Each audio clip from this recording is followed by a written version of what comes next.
Well, good evening, everybody. Welcome to another edition of ILEETA Live.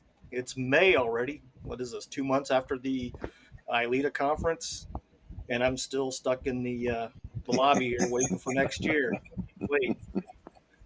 So, just a real quick note. I just got off the phone with Harvey, and he wanted me to remind everybody that June 1st we start taking instructor proposals for the 2024 ILEETA conference. So, start pounding your head, thinking of a topic to put down, and June 1st it opens up. Gee, I wonder what I'll teach. Can't wait to see, especially some new faces teaching at ILEETA. Pretty anxious. Hmm. Yeah, quite a few this year. So myself, Todd Fletcher, Joe Willis. We always have a great time with these Up, guys. guests, and we have our wonderful guest Ken Murray. Ken, for those that don't know who Ken is, tell us a little bit about yourself. Well, I've been around the industry for over 3 decades now. Started a little company with a colleague of mine back in the mid to late 80s. The original company was the Armiger Police Training Institute, and we started a company called Simunition and found the concept of projectile based training intriguing. And so we were able to turbocharge that a little bit, create a technology. When this thing to stun, create a technology that allowed us to utilize conventional weaponry for opposed force training. And that just sort of took us by the hearts and the hands and dragged us forward into where we are today. There's been so many changes in that space since then. And so I continued to teach in the space with the Reality Based Training Association, got that thing going, continue to teach classes on all of the various aspects of what we call reality based training. As we speak more about that during this conversation, we'll get a little bit down into the weeds about the meaning of words because language matters. And been doing that ever since, and had been away from ILEETA for far too long. Um, I remember the old ASLET back in the day when Ed Nowicki created a member-based organization and sort of got a little bit behind the power curve with all of that and found himself a founder without an organization. And when that didn't quite go as planned, started ILEETA and became the organization that it is today. And proud to be a member of that. And not really quite sure why I got away from it, but had some really good friends of mine that were going to be there teaching this year.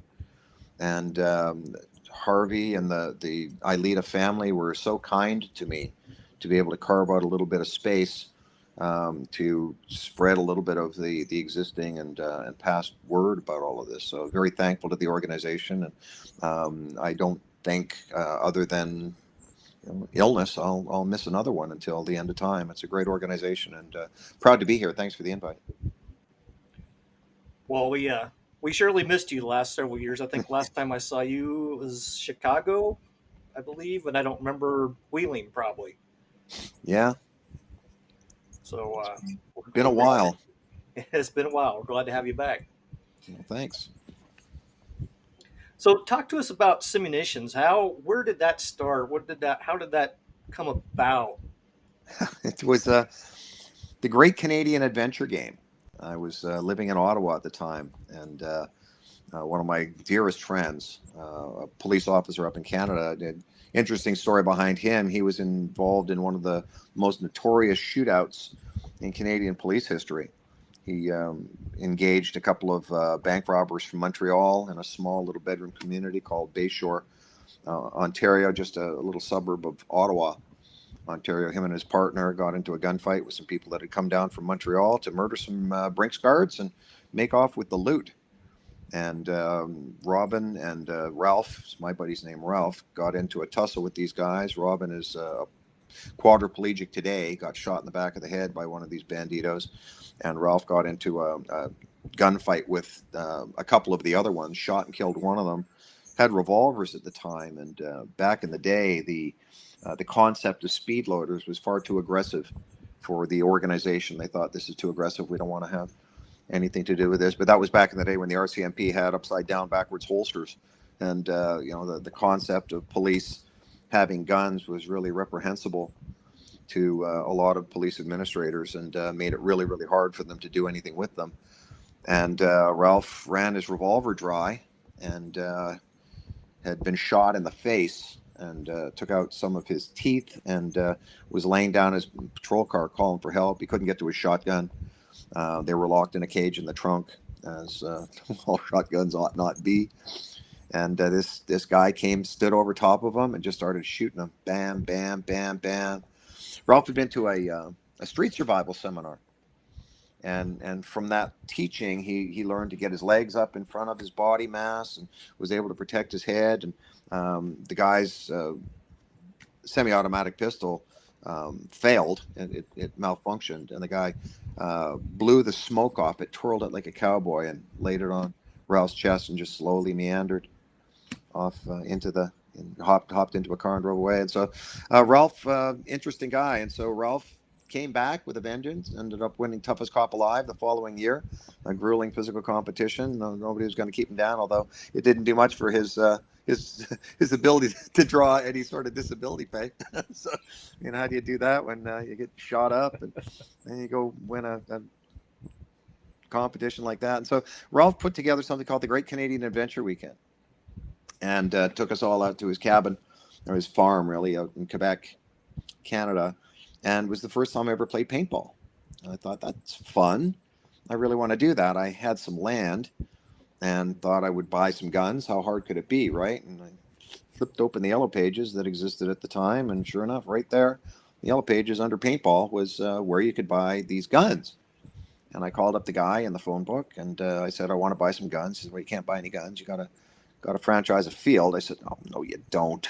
You just don't. Just sell me some guns. He said, well, go get them somewhere else then. And not knowing that there was really no other place to get them. So I thought, okay, well, I'll make him my friend. And so Dave and I ended up becoming very good friends. He ended up being best man at my wedding. And we stayed together for a while. And through the paintball experience, he recognized that there was a lot of police and military people coming out independently to play. Certainly the institutions weren't interested in any of this, but the individuals were. And it was amazing to us to notice that people that had not been trained in police and military experiences were able to defeat on the paintball field those who had. And so we thought, well, there's something there. What there is there? And it was just, well, you learn how to get out of the way of a projectile. And so under the influence of coffees and crullers and Cafe Wim in the Byward Market in Ottawa, we started talking about, wouldn't it be cool if we had a conventional weapon style gun that could shoot paintballs? And it so happens that the guy that had built his gun for him, Ted Szabo, that owned a company called Para Ordnance, a plastic company in Ontario near Toronto, this guy came up with a really, really interesting design. And it was a cartridge-based paintball gun that had a primer system in there. The way the thing was designed, it would actually fire the primer backwards, and all of the energy from that backwards primer would put the energy into a bolt group that would cycle this thing, and residual energy would bleed off and fire this paintball at between around 800 to 1,000 feet per second out of this thing that looked like a Mac 10, little mini Mac 10 machine gun. And I mean, it was really cooking. You can still Google it today, the Model 85, M85. And it was too fast for any type of paintball field. And so it had no recreational application to it. And today would be a prohibited weapon in Canada. But Ted Szabo talked to David and I, and through Armature, we were able to get the institutional rights for this thing and started looking for opportunities to sell it. And I was down traveling through the States and found myself in Norfolk, Virginia, and happened upon a guy named Dan Jasinski from the 5th Counterintelligence Team from the Marine Corps. And we got talking, and I showed him this thing. He said, well, that's really, really interesting, but we'd have no call for that. But I know a guy. And he took me through the back door of this nondescript building which was Dev Group at the time, and the Naval Special Warfare Development Group. And he introduced me to a guy, and he's in this cubicle. There was a picture of a like a cartoon, and there was a king, and the king is has his back to the door, and he's looking through these shattered shields and broken swords and busted up helmets. And his knight says, "Sire, there's a weapons salesman here to see you." And the guy's in a shiny suit with an M60 belt-fed machine gun. And the king says, "Tell him to piss off. Can't you see I'm preparing for warfare?" And doesn't even turn around. And underneath, he'd written, "Never be too busy to see the next cool thing." And so he said, "Show me the next cool thing." I said, "At your service." And I showed it to him, and he said, "That's a pretty cool thing, but we'd never use like a Mac 10." I said, "No, no, no, but this is for tactical training. This isn't for precision marksmanship." He goes, "Yeah, you keep telling yourself that, son. We need functional fidelity." And I didn't know what he meant at the time, but he said that if we could do it in SIG pistols and MP5s and M16s and M4 platforms, that they would be interested in it. And so we talked to Zabo, and we had to start downsizing the cartridge from this large 375 caliber paintball cartridge to something smaller, and we had to come up with a more ballistically stable projectile because those paintballs weren't. And we launched just a massive search for how we could build a projectile. And it happens to be the same projectile that's in use in the FX marking cartridge today. We came up with that shuttlecock design, and that in and of itself is just an engineering, both a fiasco and just a marvelous work of innovation to be able to get this thing to fly with a marking substance that would break on impact. And all of the different things we tried, from the candy industry to cosmetics to you name it, we tried it. Hiring ballistics engineers and all sorts of people. We ended up having to get a chemist to come up with the it was a myralgia, I think it was, came up with the goop inside, and just filling up the initial projectiles. We had Dave was the commanding officer for a cadet corps, an Army cadet corps, and his son was an officer in the cadet corps, and so we had all of these cadets sitting there with syringes filling these things up. We called them goopers, so because they were putting goop into our little the caramel and caramel bar, right? And so we built this whole thing up, and the Navy stroked an order for this idea, and Zabo was going to engineer the guns, and Dymaco, the machine gun company for Canada, the ones that makes the Colt knockoff for the Canadian forces, the C7, the C8. They were going to build the conversion kits and the guns, and SNC, the main ammunition plant for the Canadian, they were originally Canadian arsenals. They were going to build the ammo. We were going to do the marketing of this thing, and Zabo, a year later, we're going, where's the beef, man? Where's this thing? And he said, "Well, I haven't made it yet. I wanted to see how this was going to go." And so he said, "So new deal. I want $1 million in cash and 51% of any company set up to run it, and a 15-cent royalty on every round."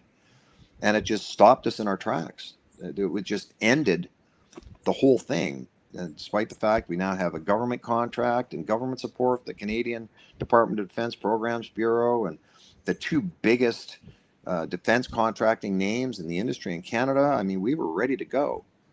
And we had to start again. And through working with just a brilliant engineer, the guy actually wrote with Frankfurt Arsenals, one of the original black books of improvised explosives. A brilliant guy. And he came up with that telescoping cartridge design that's the heart of not only our marking cartridge, but every other cartridge that's out there. UTM copied it. They tried it first with an air munition cartridge. It was the air munition stuff. And, Mike Saxby, another brilliant engineer, looked at our cartridge and modeled it with an air cartridge. It was just too expensive to produce, like $70 a cartridge for those cartridges to fire those things. And he thought that they'd be forever reloadable. And ATK, Rick Huffman was the original guy that came up with the cartridge that was eventually promulgated by ATK, the Force on Force cartridge, but that was the design of a guy by the name of Rick Huffman, again, another brilliant guy. He got kind of hosed in that whole deal. And so all of these things have kind of fallen out since then. And once we had this cartridge in place. Now we got to actually sell to somebody. We had one main military organization, but everywhere we went, we were told we're not going to do that here. I remember trying to teach at ILEFE in the early days, and the president of ILEFE at the time told me I would never be allowed to teach at ILEFE, that I was violating the safety rules, that I was pointing guns at people. We can't do that in law enforcement training. And the military said, we're never, ever going to do this. We're never going to play paintball in the military. And now they spend hundreds of millions of dollars and have acronyms written around it. And so it really did move the ability to do opposed force training in a world-class way forward.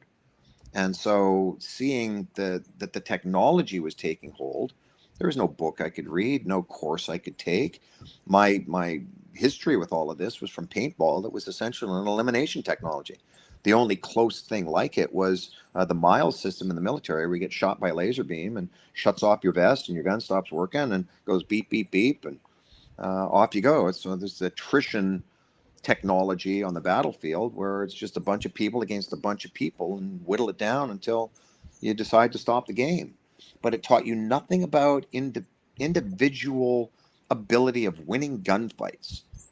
And when I start seeing what we were doing to people in training, I find somebody said to me, we'd shoot the crap out of people, right? Because we were the opposing force, and we'd hide in little hidey holes and be the ninjas and the trunk monkeys and pop down and shoot people in the back and say, "Oh, I see, you should have looked up." And we made every single mistake that a trainer could make, not knowing what we were doing, thinking that we were doing something great.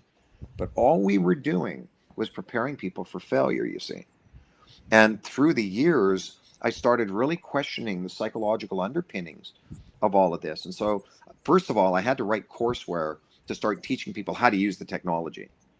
And SNC, who eventually bought the company and still owns it, and SNC got bought by General Dynamics, so now General Dynamics owns SNC, that owns Simunition, and that's still the paper trail for the technology.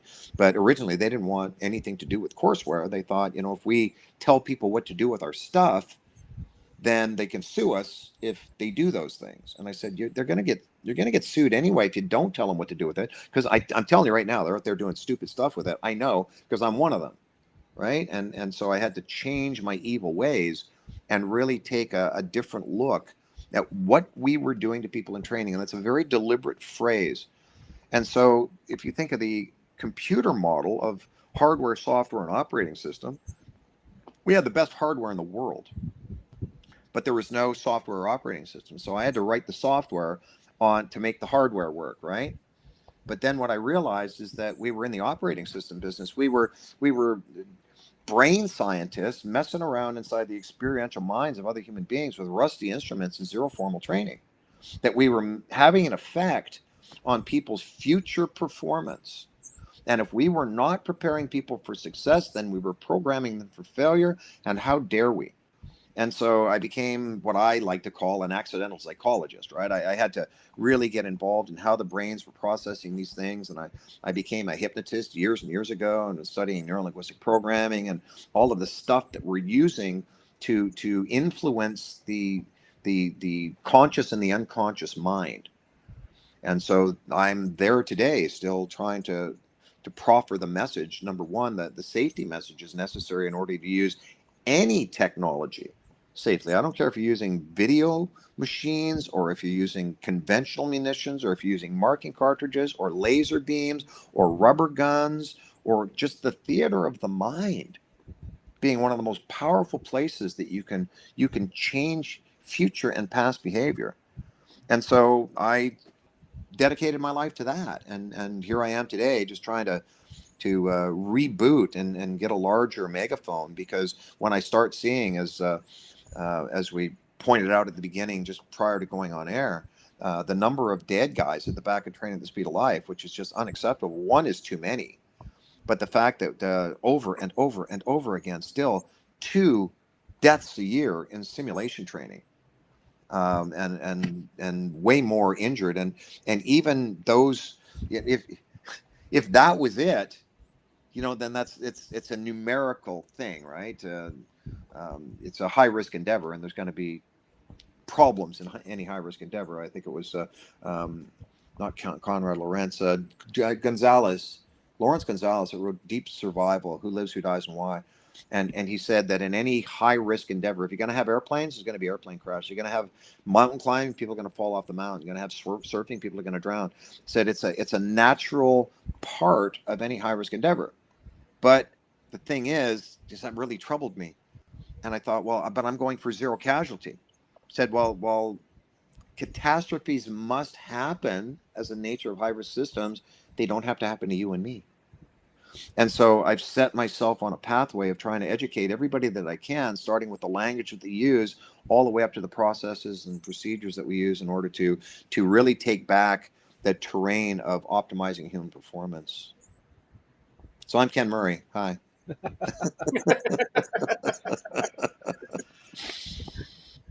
Yeah, I love that because the history behind it is something I knew parts and pieces of it, but I didn't know all of that. And I think uh, one of the great things about that introduction was it not only told us about you and your history with FX uh, marking cartridges, but with how we got there. And you kind of led into your book, Training at the Speed of Life. And this is my volume one from I think it was 2007 when I trained with you.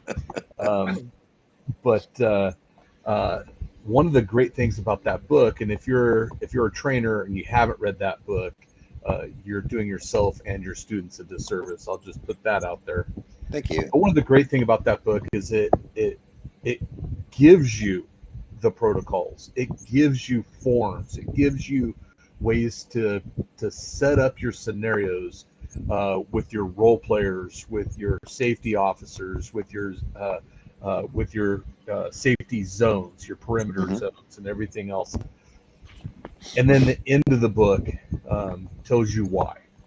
And those are the people that have been killed in training, and not one of them should have happened. But tell us a little bit more about this book and the process that you went through in order to make what for many of us is truly the Bible of force on force and reality based training. Well, I think we've all got books in us. Writing books is easy. Finishing them is really, really hard. Just and as I was driving through Arizona. I think I was stopping through Phoenix, and I'd been driving across the country listening. It was right around Thanksgiving coming up, and there was a woman on, I think it was NPR or something. Not quite sure I was listening to them, but it was a compelling narrative. And a woman by the name of Barbara Kafka was talking about 500-degree everything and how to cook a 500-degree turkey. And she's got a book called On Roasting. And I'm going, well, that sounds compelling because I always wreck any sort of holiday bird. And so I got to find this book. And as I'm walking through the Barnes & Noble or some analog of them, I see this book on roasting, and beside it is another book called On Killing. I'm going, that's interesting.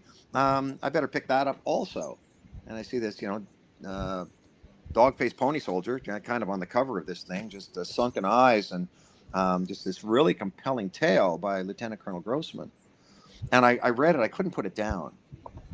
And he was still working at the Rat Lab at West Point at the time. And I reached out to him, trying to reach him. I'm going, this is really compelling stuff. And the law enforcement community needs to know about this.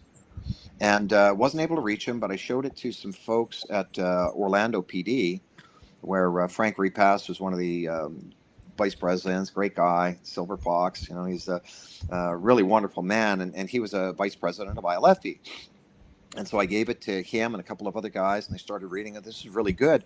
Let's see if we can get Colonel Grossman out to ILEETA for one of the conferences. And so they were able to reach him. Would you like to come and teach the law enforcement? He goes, yeah, sure, why not? And so they brought him out, and it was a small but enthusiastic following for the first presentation. And he just caught fire when people started to hear his messaging among the psychological aspects of actually killing another human being. It was really a missing puzzle piece for me, because we knew about, technology and the training, but what about the psychological aspects of lethal force and dangerous encounters, right? That was really the first look I started taking seriously about what are we doing to people in training, and what is training doing to people deliberately? Are we programming people for moving toward the sound of gunfire or not? Because if we're going to put people in harm's way, then we have an obligation to prepare them as best as we can to not only win those fights, but also come back whole. At the Reality-Based Training Association, we talk about the 7 survivals, where physical survival is only one of the important 7 pillars, and we can teach a monkey to win a physical fight. Just give him a bigger hammer than the other monkey, and he's going to stay tenaciously involved and win that fight. But physical survival isn't just all that, right? We still need there needs to be some emotional and psychological survival. There needs to be some sort of social survival. We've got to all things physical. We've got to maintain our mission, our cause, and our calling. So spiritual survival. Right now, we're just crushing the spirit out of law enforcement officers. When you start looking at the hammer locks that we're putting on those that are being put in harm's way, how can you even get up in the morning and be inspired to do your job when you're not being allowed to do your job, right? And so we're crushing the spirit. I was listening to IADList last week, I guess, and Kevin Gilmartin, he wrote Emotional Survival for Law Enforcement, great book. And Kevin was supposed to be keynoting, and he wasn't able to be there. But the guy delivering the whole thing is just such a wonderful and important message. But this is one of the things that we're really crushing out of people. Are we able to have a financial survival? Right. Right now, it's, I think, $1 billion with a B dollars in Ferguson, Missouri, after what happened with Michael Brown and Darren Wilson. And by all accounts, once you go through what happened there, he was exonerated on every single level, and yet the guy's unemployable, and kind of a crushed spirit in doing the right thing for the right reasons, and the city's on fire. So how do you survive that financially, right? I did some work recently, a little seminar to the Florida League of Cities, and it's a shared risk pool. And so when the risk managers come in, for some reason, there seems to be a perception that training and paying out lawsuits come from a different bucket. They don't. It's the same taxpayer wallet, right? And so risk managers should embrace high quality, high fidelity training, because if we take an actuarial look at what happens when we actually train people properly, all of the good things are going to go up, all of the bad things are going to go down, and during training, we'll see the tall, bad poppies pop out. I've seen in my training scenarios people that should not be in law enforcement. We put them into a compelling scenario, and they do things that are just absolutely criminal, and then try to justify what they did, saying that if that happened tonight on the street, they'd do it again, and have to star chamber them out of the organization. But aren't we glad it happened here, right? So that we see that sort of thing happen in training, such that we can either retrain somebody or train somebody in the first place. Quite often in a scenario, we'll find out that people never received the training to begin with, or it just didn't take because of the methods of instruction. Quick plug for Chris Butler and For Science for the methods of instruction people. Another great program that if you're going to be a law enforcement trainer, and I know there's a lot of compelling law enforcement trainers in some organizations, it's raising death threats. It's a reason to be, right? It's a great scientifically based how we get stuff into people's brains to make it stick. Right, which is, again, the name of a title of a book, Make It Stick, on how we can create durable learning. And so what I've been doing over the years is trying to compile all of these methodologies into a meaningful program that allows people to train on purpose, rather than just look at the calendar and say, well, what have we been doing block training this year? And then try and make some stuff up in order to make it interesting, because we got to pound somebody through in their 2 to 4 days of block training that they get, right? And so, but there's no durable learning there. Every class I teach, and I've been doing this for decades now, I'll ask, show of hands, how many people believe that qualification is a demonstration of gunfight proficiency, and no hands go up, and yet we still do it, right? Why is it that, as smart as we are within our organizations, that we're still doing stupid stuff? Right. And so we're missing the boat because we're on the wrong dock. And we really need to think more deliberately about these things, train on purpose with durable learning capacities for people. And it's really not that complicated. We all know about the OODA loop, observe, orient, decide, and act. But once you get to the A in the OODA loop, to the act, as a police officer, there's 4 things you can do. You can talk, you can fight, you can shoot, or you can leave. And if you come up with a 5th, let me know, and I'll name it after you, and I'll make you famous, right? But that's it. And so, how can it be that we're falling apart so catastrophically when it's just that simple?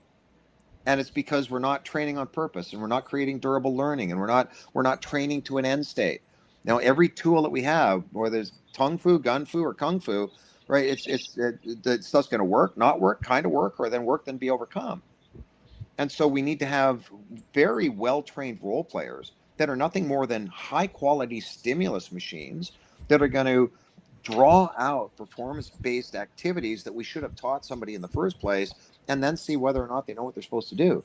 And if they know that and it's too simple, well, now we can make it more complicated, right? And so there's a lot of moving pieces to all of that. And so I don't know if that answered your question, but I want to ask you why.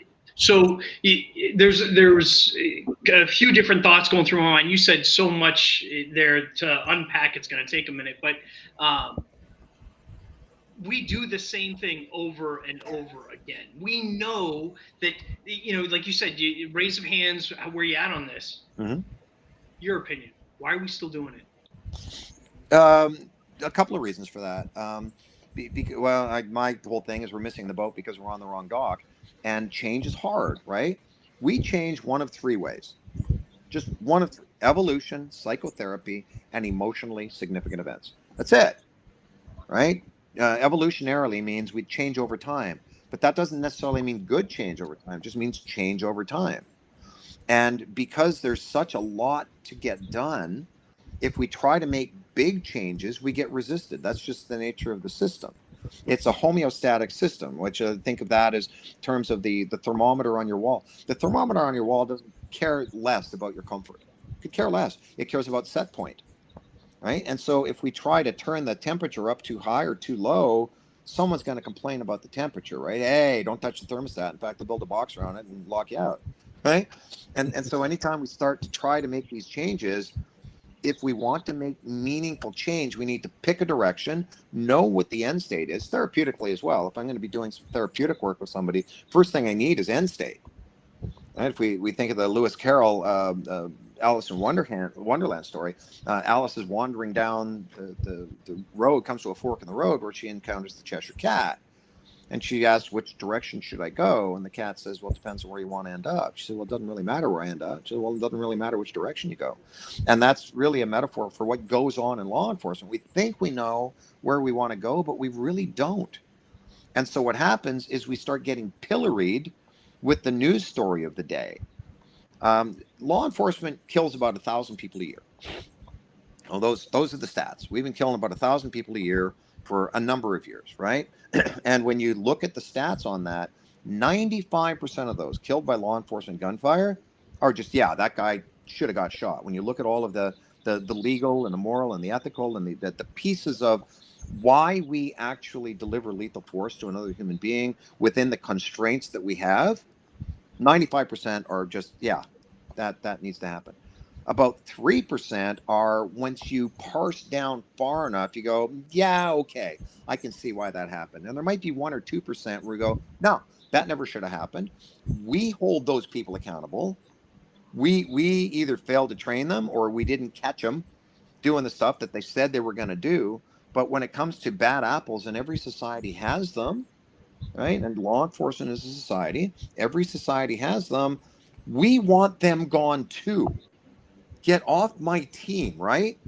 And so, but what happens is that occurs, and then YouTube and an agenda-fed media starts getting involved and starts driving a narrative that is just not accurate. Law enforcement are not overly horrible people. They're really good people doing a really hard job, and yet they're getting painted with a broad brush for the bad things that happen when we want that to we don't want that to happen either, right? And so that's the emotionally significant event, right? We got 200,000 medical malpractice deaths a year. 200,000. Where's the defund the doctor signs? And I'm not suggesting that happens, not by a long stretch, but by orders of magnitude. Medicine gets a huge pass where law enforcement does not, and they're both extremely stressful professions. And medicine, I think it takes 7 to 8 years just before they even let you out of the can, right? Before they allow you to be doctor. What is it, like 840 hours to be a cop? It takes longer to become a hairdresser in the state of Florida than it is to become a police officer. And yet we try to hold these really hardworking men and women accountable to an impossible standard, and then tell them that we haven't got the money to train them. We've got the money to pay out $1 billion with a B dollars when things break.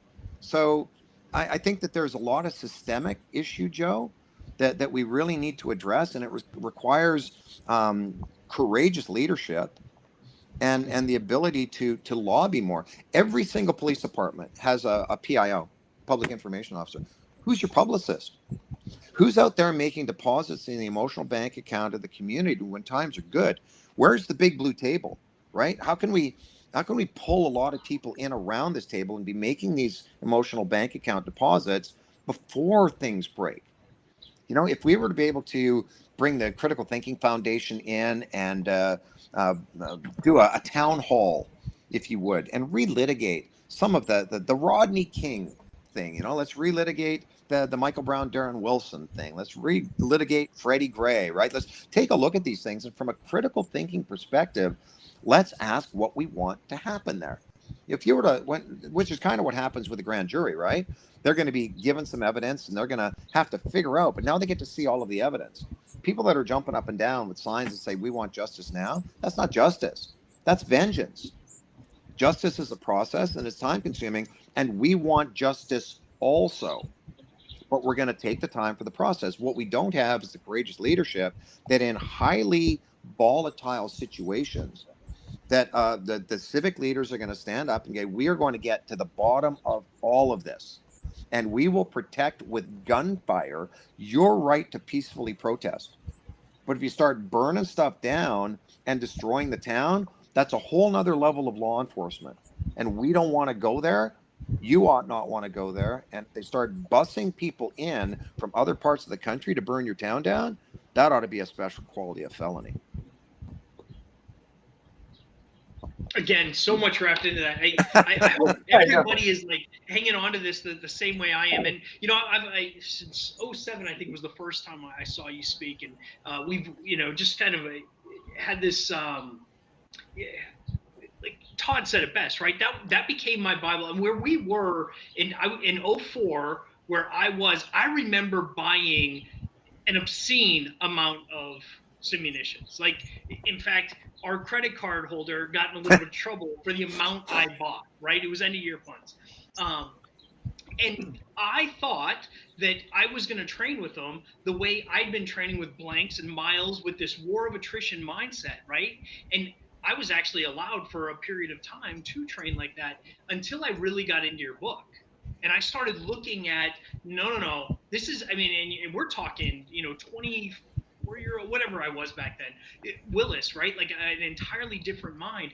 And I remember saying, hey, I need this for training now because I read this book. Guys, listen, I'm telling you, I need these things. And people saying, no, we don't, that's not how we train. Like, just put it on, and we're going to go do this the way we always have.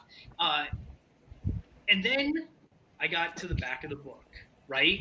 And I said, listen, there's more to this. And so as we started really getting into the safety component of it and running the scenarios the way you've written here, and now at this point, it's become common practice. We do this. You did something. Well, okay. Thank you, Todd, for shaking your head. And then And that's unfortunate. There are many of us who literally, like, this is a not just because Ken Murray said to do it when, back in '04, and it has become now so ingrained in so many of us that it happens. But you're absolutely right, Todd. So many just have not grasped it. You did something though that really opened my mind, and Gary Klugowitz was involved in a lot of this early on, and there was some things happening, in the early days with Team One Network and like reality-based training. You kind of popped the top on the role of the role player in ways that no one else had. And pardon me, guys, for kind of jumping in here, but I want you to, if you can, talk us through a little bit of that, what you learned there, how you got to where you are, and remind everybody the role of the role player. Well, the role player really is the linchpin to success or failure in any experiential learning. Unfortunately, it's usually picking up the phone on a Friday night saying, "Hey, who wants to come down and knuckle some recruits this weekend?" Right? And role players were typically SWAT guys would just sign up because it was target practice for SWAT guys, right? And they would go through inordinate amounts of ammunition. Still are. I mean, there's still some organizations across this country that shamefully utilize this stuff as a comedic or a punitive tool, which I believe borders on criminal negligence. There's a lot of people. I'll travel the country, and somebody will hear my name associated with Simunition, the company. Go, oh yeah, the Tet Offensive of '83, right? I remember you, and I sort of hang my head in shame because that was never the intention for this stuff, right? It was not supposed to be that, but we didn't know that at the time, and so we started to change the way we did things and realize that it's the role player's job to lose 100% of the time. And to be a role player, that means you're a professional loser. Now, who's got the ego strength to do that? Some police officers and some military guys do not have the capacity for that. They just can't. And so if you don't have the ego strength or capacity to lose, then don't be a role player, right? The Monty Python movie, Holy Grail, right? Everybody remembers the Holy Grail, and you see King Arthur encounters the Black Knight on the bridge, and they end up getting into this big sword fight. And he cuts one arm off, he cuts the other arm off, and one leg, the other leg. And fine, we'll call it a draw, right? Come back here, yeah, Pansy, right? And that's the whole thing, is that guy, that Black Knight, is somebody that you want with you in a fight, but he's the worst role player ever, because he refuses to go down, right? We need to understand what our end state is. We need to, and we need to know that in advance, and our role player needs to know that in advance. I remember people used to ask me, well, who's better as a role player, Ken, civilians or law enforcement? Because the law enforcement guys know all the counter moves, right? And so they'll be able to outthink the officer. Yeah, but that's not their job. They're not there to compete with the student. You wouldn't do it on Aikido. You wouldn't do it in boxing. If Mike Tyson hired a sparring partner that tried to knock his ass out, number one, he'd lose. Number two, he'd never be invited back, because that's not his job. His job is to throw out challenges that Mike Tyson is trying to work on. Same thing in Aikido. You got Uke and Nage. Nage's job is to deliver. Uke's job is to fall down a lot. And it takes a year of learning how to be a good Uke in order to be the beginning of a decent Aikido stylist, right? There was a guy by the name of Jerry Peterson. Wrote a program called the SCARS system. And I remember he used to appear in the centerfold of Soldier of Fortune magazine, the most deadly fighting system known to man, too deadly for the famed Navy SEALs, right? And the Dev Group actually used his fighting system for a little while, and then they just kind of evolved beyond it, and Dwayne Dieter kind of took over the Combatives program and did a way different job. But I met Jerry, and he had this fighting system that was based on physiological responses to things that you did. If I were to poke you in the eye, Joe, I just poke you in your right eye, you would turn away from the line of center. You would raise your closest hand up, and probably your other hand up to cover it if I poke you in the eye, like that. And what that does is we already know that by taking one eye out, you lose 60% of your vision because your bifocal vision goes away, your peripheral vision starts to contract. You get this opening of the pupil, so more light gets in. That's not always necessarily a good thing. So things happen. But what he knew is that if I do this to you almost 100% of the time, I now know where to attack you. If you kick a man in the testicles, he will go up on the balls of his feet. He will bend forward at the waist. He'll grab his testicles. His chin will go up. His jaw will open. So that would be a predictable thing to do to a person. And then you'd be able to either come in with some sort of another follow up because you got an open hinge jaw. So you can do these things. Knowing what's going to happen next is a really good thing. So you can put these things into play and have predictors. In order to learn his system, he built this great big giant impact reduction suit. He was one of the first in the industry to do it, so that people could wear this suit, but they had to practice. They had to learn these behaviors on how to model the physiological responses to whatever strike was being thrown within the system. And so he had very, very tightly scripted role players. I'm going, wow, that's fascinating.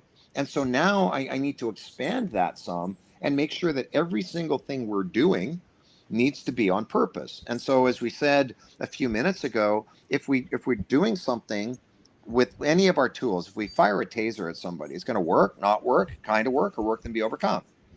We shoot somebody with a bullet. They're either going to be dead, dying, or damaged.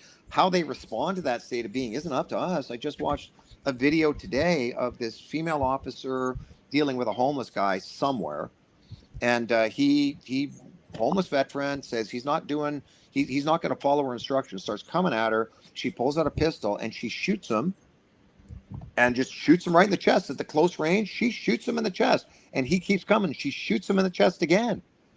And he stops coming at her. He just kind of casually shrugs, turns and walks away, about 25 feet back to where his little nest was, and then eventually falls down. But there was no demonstration of, I just shot that guy. And yet what happens in every single video scenario that I see? You fire the guns and the camera stuff, like the video ends, or you watch a target edge and then bangity bangity bangity bang and the target edges again, we stop shooting. Or in scenarios, I see it all the time, where after the gunfire somebody's blowing the whistle, and yet that's exactly where all of the interesting things are happening. We're not teaching the collective we, the universal we, are not teaching post gunfight behaviors. We've got a set of behaviors that we call them the 4 C's: cover, condition, communication, combat, breathing. There's 17 independent things that happen within that keep you engaged to the point where you're going to be in a position of advantage, going through your 4C checklist, not approaching a subject. I see so many times that go kick the gun out of his hand or go put handcuffs on a guy just shot. No, stop it. Slow down. If I could get one patch I could put on the back of every single one of my students, it would say STFD. Slow the down. Right? Well, that's not the way it is in real life, Ken. Yeah, but we're trying to create a Rolodex card in the experiential minds of people, paint it with the right emotional paint, give them a high five, and send them out the door 6 o'clock news ready. If we're not doing that because our role player thinks it's their job to win, then we're wasting, absolutely wasting, perhaps worse than wasting, programming people for future failure because we just wanted to show them what a badass we were. And there's still countless numbers of organizations doing that. And I'll give you this, Joe.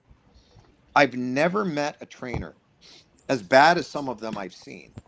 I've never met one that was ill-intentioned, that got up in the morning and said, I want to destroy somebody for future performance today. True. They're just living on the peak of Mount Stupid, right? And Dunning-Kruger, and they just don't know what they're doing. Yeah. And they won't even consider reading a book like mine or taking one of my classes because I think it was Archimedes who said, you cannot teach a thing to someone they believe they already know. Yep. And when somebody says, hey, why don't you take one of those Ken Murray classes? They go, we're already doing that Ken Murray stuff. I had a group in Australia. It was funny, and I love these guys. They're a favorite son of mine. They brought me out a few times, and they said, "No, we're already doing that Ken Murray stuff. We don't need to bring him back anymore." Well, what do you mean? Well, we don't tell people they're assholes anymore. We ask them why they're such assholes. I'm going, well, that's not exactly the Ken Murray stuff. Yeah, but you said ask, don't tell. Yeah, but there's a little more to it than that. So, Yeah. did that help you, Joe, about the Oh, it sure essence of did. Here's importance of role play? Brian. We're recording these, and people can go back and watch them, right? Yes, yeah. Okay. Well, So it's going to be on Facebook and LinkedIn, so yeah, people can go back and watch this. This is powerful, great stuff. it really Oh. is. And there was what I really, when I was thinking, because I've had a couple conversations with you, I knew this was not going to be an interview. It was going to be we fire a couple quick questions at you and hang on tightly with a pen, right? Like it always is with you because it is so powerful. But what I really wanted out of this, you gave me, which was that conversation about the role of the role player and them as a trainer. What I'd like to encourage everybody to do is just go back with a pen if you didn't do it already and kind of take notes on some of that and just pull out the tidbits. Also, check out the book, right? Like there's just so much in there. So yes, Ken, you did it. You answered my question, and there is so much more to that. I know there is, but I know we're kind of running here close to the end, Brian. And I don't think you've had a chance to actually ask a question yet, have you? I'm just absorbing all the information. No, I asked a little one before, but I want to get to one of our viewers' questions, and he asked about pain penalties. What are your Oh, thoughts? that's a great question. That's a great question. Pain is a teacher. It certainly is. I believe that the pain penalty is often overused and is more valuable as a psychological deterrent than it is a physiological deterrent. Although, there's a lot of people that have been hit with these things, and remember that. But if you're in a gunfight, I've seen people. Go and watch Flint Town. There's a TV show. It's like Flint Town tells the story of Flint, Michigan, and in the second episode, there's a thing where they're going through the academy, and some of these guys are going through, and a couple of the students are doing some building clearing, and one of the students gets shot, and he just quits. And again, well-intentioned instructor starts talking to him. Shot ain't dead. We told you earlier, this ain't paintball. Continue on, but he was never remediated. He was just. It's sort of like even a kind instructor with a 50 caliber finger is going to leave a mark on somebody. And it's sort of like talking to a sad little bobblehead. Say, we do it to our kids, right? Go to your room and think about what you've done. Right. And so they're not going to go and sit and optimize future performance. They're going to play over and over again. The thing that they did was the thing that got them sent to baby jail in the first place. Right. And so that I'm really concerned about how people are leaving with these things. And so the pain penalty does have value. But if you think of in terms of dog training, the buried electronic fences, right? We can bury wire in our yard, and the dog will soon learn where the limits of the yard are. Right? At that point, you can disconnect the pain, right? Because he's learned the limits of the yard. What is it about? There's two useful things for a pain penalty. Number one, to correct behavior that they're just not getting, right? They're violating cover principles, violating cover principles, violating cover principles. Well, whack them, right? If they're violating cover principles in the early days, I think we've got something that we teach called the Tolley curve. Once again, if somebody comes up with something cool, I name it after them and teach it all over the world. Dan Tolley, one of my second commando regiment guys, came up with this beautiful graph, and I don't mind sharing with people that talks about crawl, walk, run, and assess. And if we're in the crawl, walk phase of training, then before they get to the point of really getting damaged with a pain penalty, I'll press the pause button. I'll think our way through this. Talk to me about your positioning. What do we learn here? Where are we standing? Hey, why don't you go take the position of the bad guy and you go where you are and tell me what you see, right? There's a lot more pause play, a lot more interactive nature to all of this, a lot more moving the pieces around, a lot more Socratic questioning. And then as we get closer to the run and assess phase, if they're still doing that, then by all means give them a whack. But once they get shot, I want to make sure that they're staying in that gunfight, not just we shot them and the scenario's over, right? Shot ain't dead. My friend Jennifer Fulford here in Orange County, Florida, got shot 13 times in a garage by a couple of banditos that were trying to kill her. They actually disabled her gun hand. She had to do a one-hand offhand reload with bullets in her body. And through sheer determination and the training that she'd been given at Orange County Sheriff's Department, she stayed in that fight and stayed focused. But if we would have had some maniacal trainers that would shoot her and go, there, you're done, you're dead, lay down, well, then you're giving her the experience of failure. And so there's absolutely value in the psychological deterrence of a potential pain penalty. But then a lot of people will pad up so much that there's no possibility for the pain penalty anyway, right? And there's no value in hurting your student, and there's no value in hurting your role player. None. Zero. Right? And so we've done blended training where our student is actually firing blanks at our role player, and that way the role player is not seeking safety. They can stay in the fight. We can gear them down so they can look a lot more realistic. And for those who are finger to head right now going, I don't know about that, I submit for your consideration that you'd have to see it happen. Once you see it happen, you go, wow, that's absolutely magical, because the students that are shooting the blanks, it doesn't even occur to them that they're shooting blanks, because a lot of times people think, well, now the students just going to start to game it out. And how do we test accuracy, right? If we're testing accuracy with marking cartridges, again, we're on the wrong dock at that point.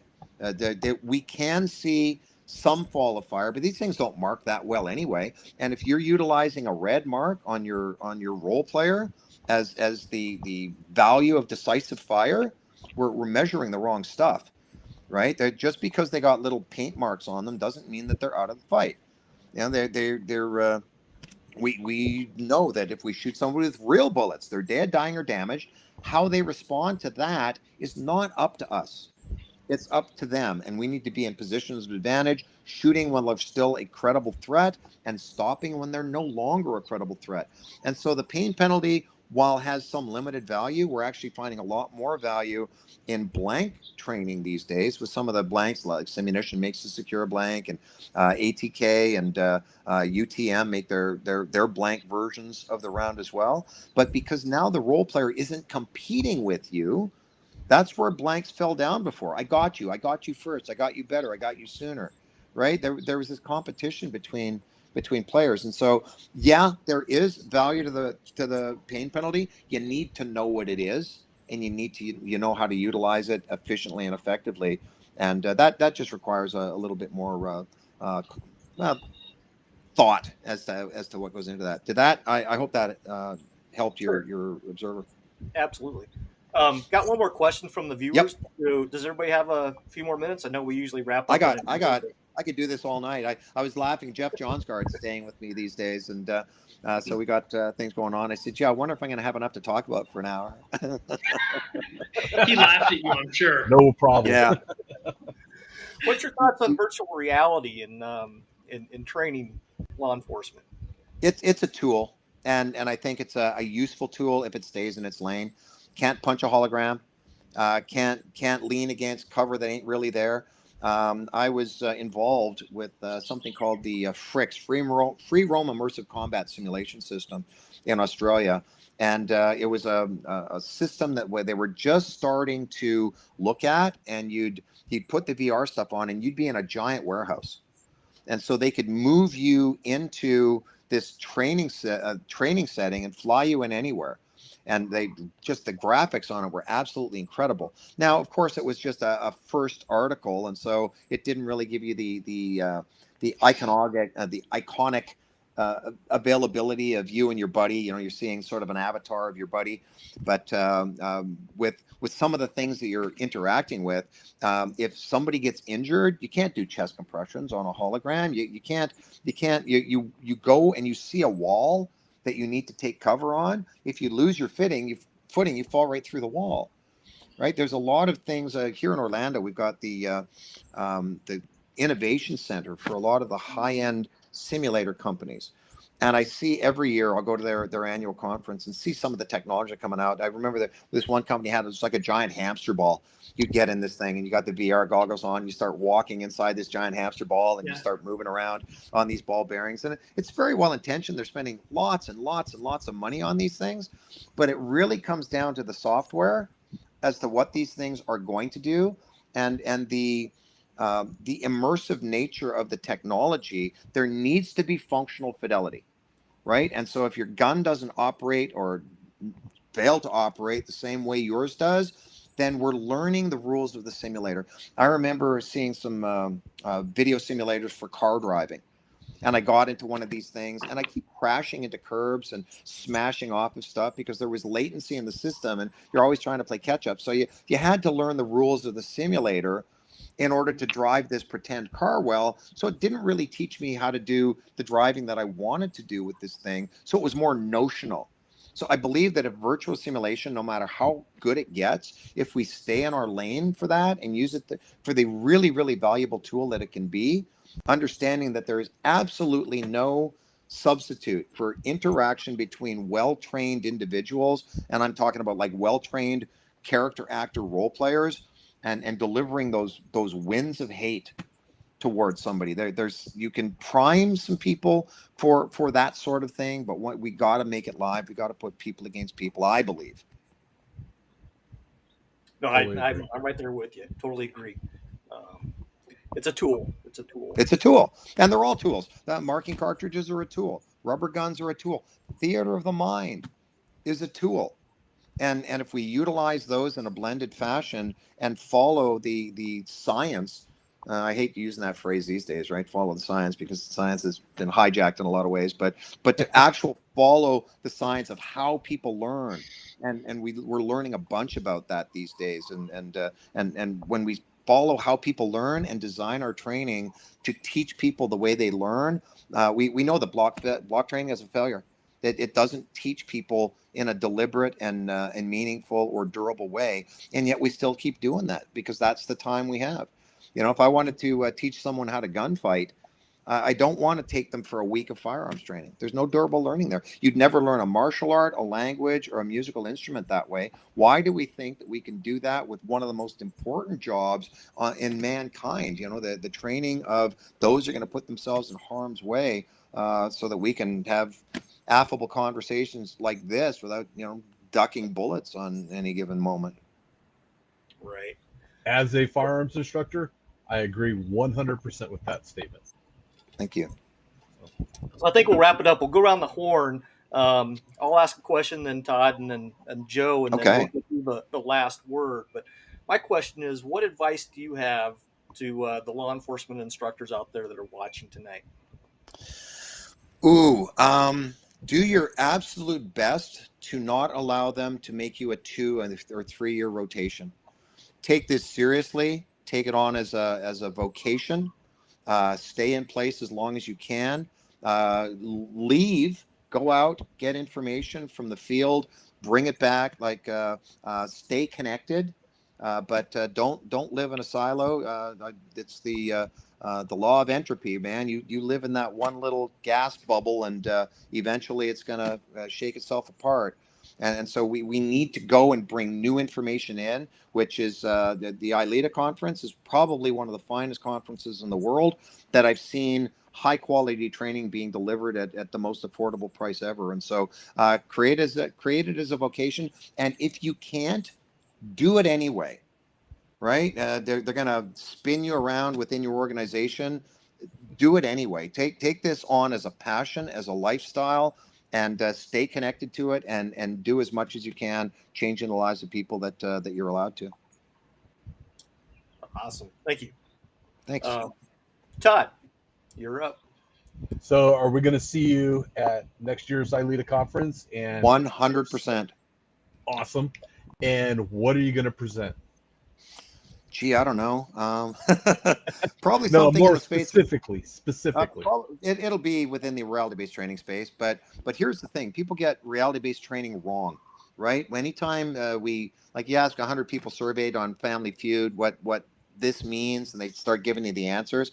Reality-based training is any tool, technology, or methodology that you can use in a synthetic setting to prepare for an operational setting. And so if that's a rubber gun or a virtual reality system or marking cartridges or laser beams or theater of the mind, whatever it is, that's the large aegis of reality-based training. And so it will be within that space, probably systems oriented, and trying to encourage people to really start taking a look. I mean, this is, you got best practices guidelines for, how to do this, and all of this stuff goes well beyond what the book Train at the Speed of Life does. Remember, that book is 20 years old now, and it says volume 1, but trying to write volume 2 is a pain in the ass. So it's I'm trying to make this stuff a little bit more available, and rededicated myself to trying to get more written materials out there. So it will certainly be in the RBT space, John. Awesome. Can't wait. Did you see Me Mike's too. comment? Did you see Mike Murata's comment about the boots? You gotta do it again next year. Yeah, I kind of love my boots. I'm a boot and a jacket fan, so I'll try and I'll try and level up, Mike. Good deal. Hey, so you've been, you said the better part of 4 decades that you've been going at this, so a lot of history. My question is about the future. Where do you see the needs for the future of law enforcement training, and what advice would you give us as we're looking to that, next big thing, or where we're going to be 10, 15 years from now? What should we be looking at? We need more professionalization. There's a lot of people that are death by PowerPoint guys, and there are classes available. I've mentioned Chris Butler's class. He wrote Methods of Instruction, and now Force Science is teaching that course. Sometimes with him, sometimes not with him. But it's an absolute must watch, a must attend. If you're going to be an instructor in this space. So professionalization of the instructor space. Technologies, who knows where the technology is going to take us, right?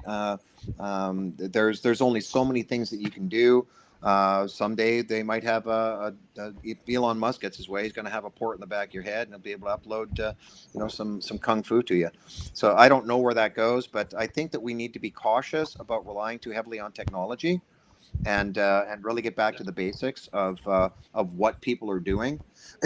And so I come back to the basics of dynamic interaction between human beings, but that has to be a lot more deliberate and on purpose, in the professionalization of the role player space. I'm trying to work on a program that allows us to author scenarios a lot more effectively online, and prepare role player behaviors a lot more effectively, and then create the capacity for storage and proliferation of these things as we can utilize technology a little bit more deliberately, because the forms that I have in the book, they'll teach you how to do a system, but they're cumbersome, and paper sucks, and we've moved beyond it. But I need a rich daddy and a bigger megaphone. So if you can find me a rich daddy, I got some ideas on how to make this stuff bigger, faster, stronger.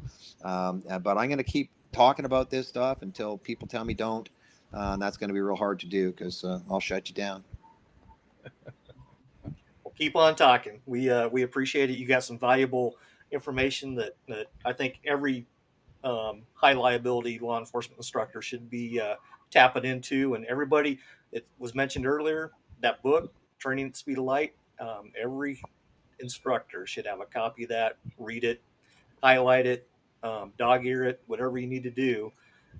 I need to, I just took mine off my shelf and dusted it off, so I need to review that a little bit more. So Well, I read it about once a year to find out if there's anything that's absolutely ridiculous that needs to go, right? Because if I've got to pull some stuff out of there because I'm just flat out wrong, I'll do that. If somebody tells me that what I'm teaching is flat out wrong and they convince me, I'll change it just like that. And so far I read it once a year, and I certainly add more to it, but there's nothing I would absolutely pull out. And so it was just divine. Just, hey, write this book, and it seemed to be the book. It's the book that I wanted it to be, and in many ways it stood the test of time. And so the only thing, unfortunately, that I got to change with every printing is more dead guys at the back of the book, and it just sickens me. And I have no idea how many were programming for failure out there. No clue. But I just know that unless we take this seriously and really program people for success on purpose by design, then well-intentioned trainers are going to do unintended things, and just let's go ahead and not do that. absolutely. Any last words you have for the audience before we close this out? If you haven't been to an ILEETA conference, please go. Just please come. Stay in touch with this organization. I've never seen a greater organization that is so well connected and so giving of all of their time. You'll find if you haven't taught yet, put in an instructor proposal. One of the guys that I met at ILEETA taught his very first proposal. Miles, he was one of the Texas guys, and he taught at IADList. And so I sat in the front row and watched him teach for the very first time. And he said, "Hi, I've never done this before, and so now I'm going to do it." And he did. So show up, teach. They need proposals. Write. It doesn't have to be a long article. Write. Contribute. Please contribute. We need you, and we need you more than ever. So that's my challenge to you. Show up. Show up. Perfect. I love Go it. up. Well, Joe, Todd, Ken, we thank all of you for taking time out of your busy schedule to deliver some powerful messages, words of wisdom, some great nuggets that everybody can review this video 4 or 5 times. I know I'm going to have to. And Me too. I wonder what I said. we're on Facebook, we're on Twitter, and LinkedIn. So there's a place for you to. Oh, and YouTube as well. So we're Thanks a gonna bunch, close this guys. out. Yeah. All we'll right, close this Brian. out. Thanks so much for the invitation. You bet. Guys, thanks a bunch. We'll see you again soon. Don't Ken, go I'm anywhere gonna- yet, Ken. Stick around. Yeah. Don't go anywhere. All right. Stay. I'm going to end this and Standing just by. hang on. So, you all out there in Facebook, social media land, thank you for taking time out to watch us. We'll see you next month.